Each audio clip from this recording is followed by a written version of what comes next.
अस्सलाम वालेकुम दोस्तों, कैसे हैं आप सब। वेलकम है आपको A1 रेसिपी यूट्यूब चैनल में। तो जनाब, आज मैं आप लोगों के लिए इफ्तारी में मज़ेदार मैक्रोनी बग़ैर चिकन के बग़ैर मटन के बनाने लगे हैं। आज हम मज़ेदार चटपटी मैक्रोनी, वो भी टोटली 15 से 20 मिनट में आप ये मैक्रोनी इफ्तारी के टाइम बनाकर मेहमानों के सामने सर्व कर सकते हैं, इफ्तार पार्टी में सर्व कर सकते हैं, फैमिली को बना के दे सकते हैं बग़ैर चिकन के बग़ैर मटन के। इतनी मज़ेदार मैक्रोनी भी बनती है। आप ये आज की ये वीडियो देखने के बाद भी जो है आप हैरान रह जाएंगे। तो चलिए टाइम ज़ाया नहीं करते, रेसिपी की तरफ बढ़ते हैं। तो सबसे पहले हमने यहाँ पे तकरीबन मैंने तो 1 कप मैक्रोनी लिए। आप जितनी ज़्यादा बनाना चाहें, कम बनाना चाहें, बना सकते हैं। तो सेम रेसिपी होगी।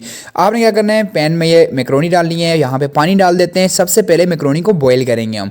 यहाँ पे पानी डालने के बाद इसमें थोड़ा सा ऑयल डालेंगे। इससे क्या होगा कि मैक्रोनी अच्छे से बॉईल हो जाती है। 1 टेबल स्पून के करीब आपने कुकिंग ऑयल या घी थोड़ा सा आपने डाल देना है, एक बार मिक्स करना है। अब जनाब इसको आपने अच्छी तरह से बॉईल करना है जब तक कि ये फूल के यहाँ पे नरम नहीं हो जाती, सॉफ्ट नहीं हो जाती, गल नहीं जाती, तब तक आपने इसको बॉईल करना है अच्छी तरह से। बॉईल होने के बाद इसका हम पानी निकाल लेंगे। बॉईल होने तक का इंतजार करते हैं। इसी दौरान मेरी आपसे छोटी सी रिक्वेस्ट है, अगर आप चैनल पर नहीं हुए, चैनल को सब्सक्राइब नहीं किया तो वीडियो के नीचे जो लाल कलर का सब्सक्राइब का बटन देख रहे हैं, इस पर प्रेस करके चैनल को सब्सक्राइब करें। यह टोटली फ्री होता है, इसमें आपके पैसे नहीं लगते।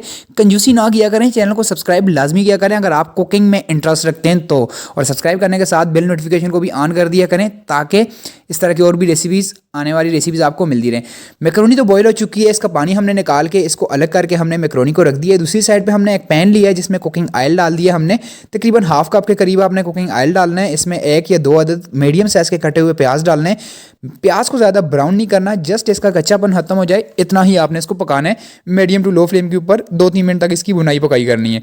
अब मैं आपको बताता चलूँ कि जब मैक्रोनी बॉयल हो जाए ना, तो मैक्रोनी का आपने पानी निकाल लेना है और मैक्रोनी को आपने साइड पे रख देना है और तब तक हम मसाला तैयार करेंगे। अब यहाँ पे प्याज का थोड़ा सा कच्चापन जब ख़त्म हो जाए, इसमें हम टमाटर शामिल करेंगे। 1 से 2 अदर टमाटर, आई थिंक ये काफ़ी होंगे। ये हमने यहाँ पे शामिल किए। थोड़े बड़े साइज़ में इसकी कटिंग कर ली थी। जस्ट आपने इनको भी तब तक पकाना है जब तक कि ये गल ना जाए, सॉफ्ट ना हो जाए। अब यहाँ पे जनाब आहिस्ता आहिस्ता टमाटर जो है सॉफ्ट होने लगे। इसी दौरान इसमें मसाले हम शामिल कर लेते हैं। मसालों में सबसे पहले यहाँ पे लाल मिर्च आप शामिल करें। टेस्ट के हिसाब से ये सारे मसाले कम ज़्यादा आप कर सकते हैं। तो यहाँ पे टेस्ट के हिसाब से थोड़ा सा हमने लाल मिर्च शामिल की, थोड़ा सा हम टेस्ट के हिसाब से नमक यहाँ पे डाल देते हैं। इसके अलावा हल्दी 1 टेबल स्पून के करीब जाएगी और इसमें साथ में ही सूखा धनिया जो है कुटा हुआ और ज़ीरा जो है, ये दोनों चीज़ें कुटी हुई इसमें शामिल की गई हैं। इस मसाले में ही, इस हल्दी में ही, हल्दी और सूखा धनिया दोनों चीज़ों का आपने पाउडर यहाँ पे शामिल करना है। इसके अलावा इसको मज़ीद मज़ेदार और टेस्टी बनाने के लिए इसमें हम यहाँ पे चिकन मसाला यूज़ करेंगे। चिकन मसाला अगर आपके पास हो तो उसको ज़रूर आप इसमें शामिल करें। उसके बाद आप देखिएगा इसका जो टेस्ट होता है वो कितना प्यारा होगा। तो यहाँ पे ये शामिल करने के बाद इसकी पकाई करते हैं। अगर आपको लगे आपका मसाला जल रहा है या टमाटर अभी भी हार्ड हैं तो आप इसमें थोड़ा सा पानी डाल सकते हैं। 2-3 टेबल स्पून, ऐसा नहीं करना कि गिलास भर के डाल दें, थोड़ा सा डाल सकते हैं आप ताकि ये टमाटर गल जाएँ, सॉफ्ट हो जाएँ। मसाला ऑलमोस्ट यहाँ पर तैयार हो चुके हैं, टमाटर गल चुके हैं, मसाले की बुनाई पकाई भी हो चुकी है। तो दोस्तों मेरी कोशिश होती है मैं कम टाइम में आपको परफेक्ट रेसिपी, आसान रेसिपी, इफ्तार रेसिपीज़ बनाना सिखाऊं। तो आपका भी हक बनता है आप वीडियो को लाइक ज़रूर किया करें, इससे हमारी हौसला अफजाई होती है। तो काइंडली वीडियो को लाइक ज़रूर किया करें। ये हमारे पास पोटैटोज़, आलू जिनको हमने बॉईल करके रखा हुआ था ऑलरेडी। 1-2 अदद आलू जो हैं आप मैक्रोनी के साथ भी बॉईल कर सकते हैं। इसके अलावा भी इनको आप बॉईल कर सकते हैं। आलू बॉईल करने के बाद आपने इनको इस तरह से आपने काट देना है और काटने के बाद आपने जब मसाला तैयार हो जाए तब आपने इसमें आलू शामिल करने हैं और इसकी बुनाई वकाई यहाँ पे कर लेते हैं। ये वैसे तो सॉफ्ट हैं, गले हुए हैं, इनको हमने बॉईल किए हुए, लेकिन जब मसाले में इसकी बुनाई पकाई होगी ना तो ये मसाले इसके साथ अच्छी तरह से लग जाएगा। इसकी बुनाई करते हैं 1-2 मिनट। उसके बाद हम इसमें यहाँ पे मैक्रोनी शामिल करेंगे।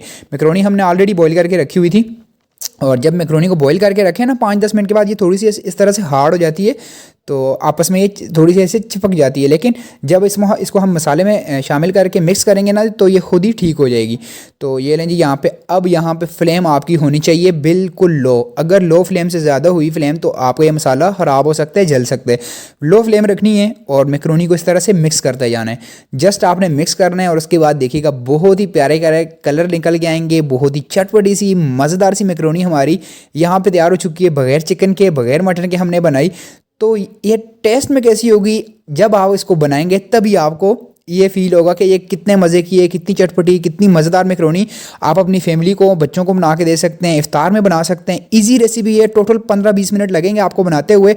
अगर आपको लगता है आपने कुछ भी अच्छा सीखा है, नया सीखा है इस वीडियो से, तो लाइक करके अपने फ्रेंड से, फैमिली मेम्बर से जिनको कि कुकिंग की वीडियोस पसंद होती हैं, जो कि कुकिंग की वीडियोस ट्राई करते रहते हैं, उनसे ज़रूर शेयर कीजिएगा और कमेंट करके बताइएगा कि आपको ये मैक्रोनी की रेसिपी कैसी लगी। अगर आपको अच्छी लगी हो तो लाइक कीजिएगा, अदरवाइज़ मैं आपको फोर्स नहीं कर रहा, ना ही आपको कह रहा हूँ। अगर आपको पसंद आएगी वीडियो तो ज़रूर आप लाइक करेंगे। और इस तरह की और भी इफ्तार रेसिपीज़, सहरी रेसिपीज़, ब्रेकफास्ट रेसिपीज़, इफ्तार में जितने समोसे, पकौड़े, मुख्तलिफ़ किस्म की ड्रिंक्स की रेसिपीज़ अगर आपको चाहिए तो आप मेरे चैनल के वीडियो सेक्शन को जा सकते हैं। आपको मेरे चैनल पर 400-500 डिशेस की वीडियोस मिलेंगी। आप जो भी आपको रेसिपी चाहिए हो आपको मेरे चैनल पे मिल जाएगी।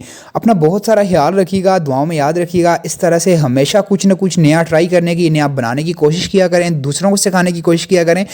और मिलते हैं नेक्स्ट वीडियो में एक और नई रेसिपी के साथ। तब तक अपना बहुत ख्याल रखिएगा, दुआओं में याद रखिएगा। अल्लाह हाफिज़।